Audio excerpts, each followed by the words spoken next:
ಭ್ರಷ್ಟಾಚಾರ ಮಾಡೋದ್ರಲ್ಲಿ 100% ಭ್ರಷ್ಟಾಚಾರ ಮಾಡೋರು, 40% ಭ್ರಷ್ಟಾಚಾರ ಯಾರಿಗೆ ಹೇಳಿದ್ದು ಅದನ್ನು? ಕೆಂಪಣ್ಣ ಯಾರಾಗಿದ್ದಾರೆ, ಏನಾಗಿದ್ದಾರೆ ಅವರು?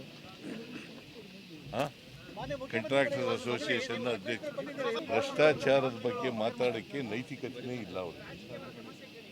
ಕುಮಾರಸ್ವಾಮಿಗಾಗಲಿ, ವಿಜಯೇಂದ್ರನಿಗಾಗಲಿ, ಅಶೋಕನಿಗಾಗಲಿ ಯಾರಿಗೂ ಕೂಡ ನೈತಿಕತೆ ಇಲ್ಲ.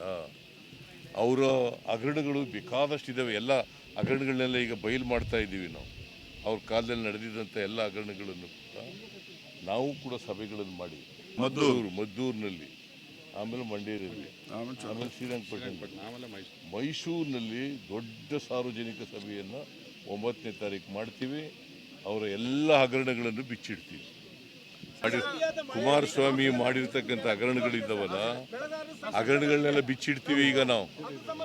ಕುಮಾರಸ್ವಾಮಿ ಅವರು, ಬಿಜೆಪಿಯವರು ಮಾಡಿರ್ತಕ್ಕಂಥ ಎಲ್ಲ ಹಗರಣಗಳನ್ನು ಬಿಚ್ಚಿಡ್ತೀವಿ. ಕುಮಾರಸ್ವಾಮಿ ಎಷ್ಟು ದಿನ ಮಂತ್ರಿಯಾಗಿರ್ತಾರೆ ಕೇಂದ್ರದಲ್ಲಿ ಅನ್ನೋದು ಲೆಕ್ಕ.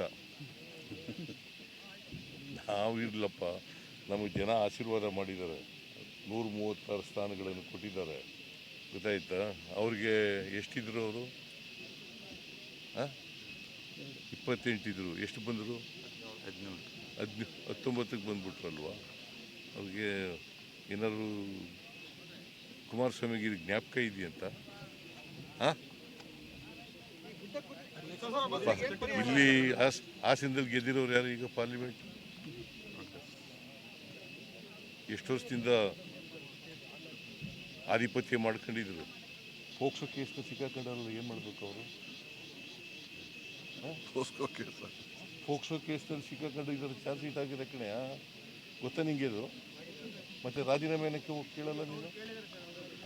ಅವ್ರಿಗೆ ರಾಜಕೀಯದಲ್ಲಿ ಇರಲಿಕ್ಕೇ ನಾಲಾಯಕ ಅವರು.